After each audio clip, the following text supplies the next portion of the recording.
Well, that's Betty Carter singing right now. Betty Carter is our next guest. She's from Detroit, generally recognized as truly one of the greatest female jazz singers in the world. She opens at the Village Vanguard this coming Tuesday, and thank you for coming and being with us. Oh, thank you for having me. So we really have a panel now of really different people, all of whom make music. What does it mean to be a jazz singer?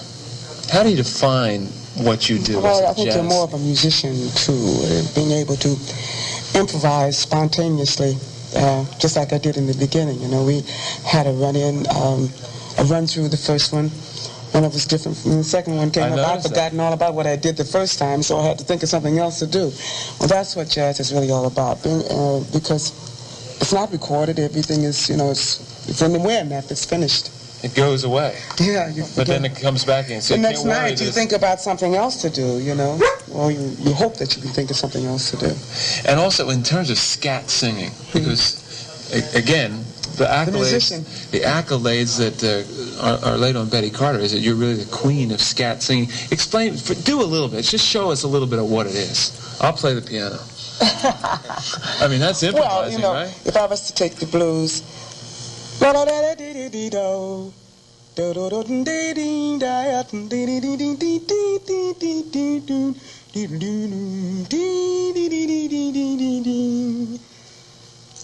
Yeah. Well, it's more, you know, it can happen as long as you can go, you know. So you're using your voice as an instrument? Well, you can, yeah. You can. And do you approximate other instruments? Do you try to have a bass-like sound or a... Well, I have one. I have a bass sound, you know. You do? Anyway, you know, and so I utilize all my low notes, and I tried, my high notes are not the best in the world, but I try to get up there sometimes, you know. So who were, the same thing is really running through this, the early influences on you as a performer in Detroit? Well, the music of bebop came into my life. Yeah, bebop. I'm always trying to get a definition of what bebop is. Well, you would have had to have been around in that era for me to explain it to you, because it's very difficult, you know. I mean, if I hear it, I know it. But, I mean, what is it? Yeah, well, you wouldn't hear it if you do that. That ain't really it. So your one is in the wrong place. I mean, it should be against the... Well, it's just the one was in the wrong place. But that's neither here nor there. But there's a feeling... Wait a second. Let me take it back. Wait, I'll do it backwards now. Now let me start all over again. The one is still in the wrong place. Yeah. Well, show me where the one goes. That's the 2-4, but the one is 1, 2, 3, 4, 1, 2. Sure. Obviously, why I need a definition. And you did it like 1, 2. 1, 2. It's a groove. It's a sort of feeling that you must have. Definitely. And the bebop era, introduced by Charlie Parker and Dizzy Gillespie. Did you work with Charlie Parker? I sat in a lot of times with Charlie Parker. In Detroit, when I was beginning, that was one of my first encouragements, was sitting in with him and then going back the next night and he asking me to sit in again. See, that would encourage you to continue to sing. You know? Absolutely, for sure. That's 2 and 4. Right. How about songwriters you've worked with? Songwriters? Songwriters, yeah. Have you worked with... Not really with songwriters. I've always worked with just musicians. And musicians have trained me, I say. I say that because of the fact that there are so many of them. They have different concepts, and I had to adjust to each one's concept. That means I had to train my ear, train myself to feel what they were thinking about and feeling what they were playing. So... it was, my influence was really actually just working with a lot of different musicians. Did you have any formal training? Not really, just a little piano, you know, like the scales and whatever, you know. But I did learn how to write orchestrations when I was with Lionel Hampton. I was with him for a couple of years. So I wrote some orchestrations when I was with the band, which prepared me for now, not having to go to a piano player or a pianist to have him transpose a sheet of music for me. I can do it myself, you see. Well, how did you start your own record album? Well, that was our desperation, you know. It was like the music business was not, record companies were not really jumping over themselves recording jazz singers. This is still... that's still true. Pretty today, true today. And I decided to cut my own album, and I did, and it was the best thing that ever happened to me. Really. You know, with jazz, it becomes still the same old question, the same old story, right? Of whether or not you want to be a purist and really let it happen as it's happening, or if you modify your style in order to meet certain conventional or commercial guidelines. Yeah, well, I don't think I would have lasted this long in the business if I hadn't modified my sound. I think that because I stuck with it, I was able to develop what I had to the point that it is now, you know. And to now I think I'm more musical. I think that I sing better than I did 5 years ago because I'm free, because I'm not tied down to any kind of commercial. I'm not out there looking for a hit record. I'm not trying to get a record company to record me. And it's not really what I'm after. And I've been doing college dates. I've been doing a lot of great things have been happening for me even without that. So I haven't even got a hit record out. And I think I'm working just as much as anybody else in the business. I like to, Kiki, I saw you agreeing with that. In the process of being a commercially successful recording artist, which you are. On and off.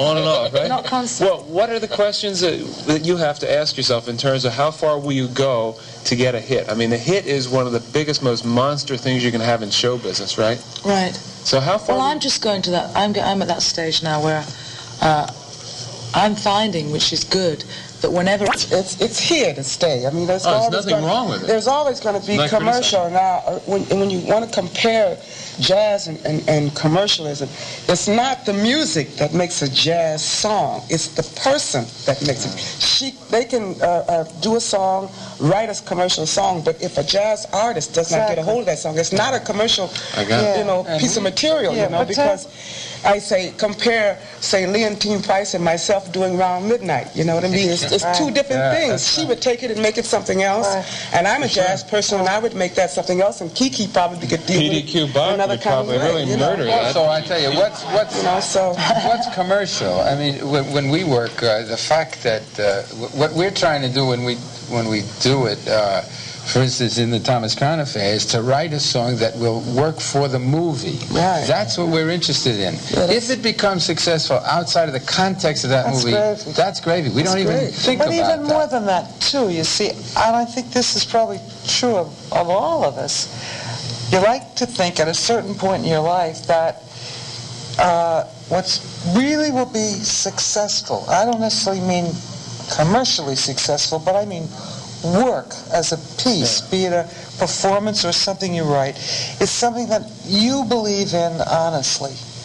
And then you have to hope that if you like it, and if you believe in it, that you're not that unique, and that there are enough people out there, don't have to be millions, but enough that you'll connect with them right there. That will connect with what you connect with. That's right. That doesn't have to... Otherwise, you're manufacturing things, and the people who really know are going to know that it's not real.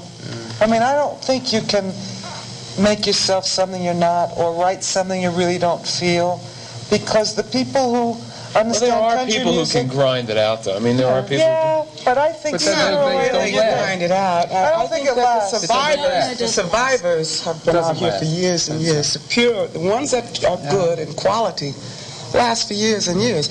I'm talking about my craft now in jazz. Every jazz artist that created anything in the 50s and is still alive today is making money today.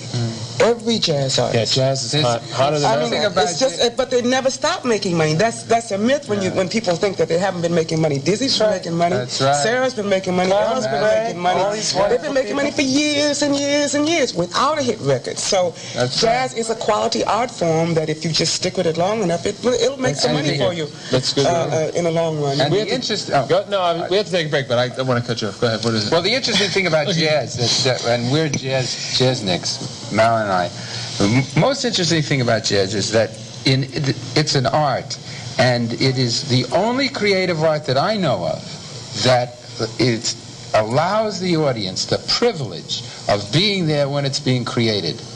Mal and I would not want anybody in the room when we're writing. An artist would not like anybody over his shoulder, or a novelist. But these artists are allowing the public, I really mean that, the privilege of being in there, because Dizzy plays a chorus on Tuesday, he'll play the same song the next night, and it'll be a whole different chorus.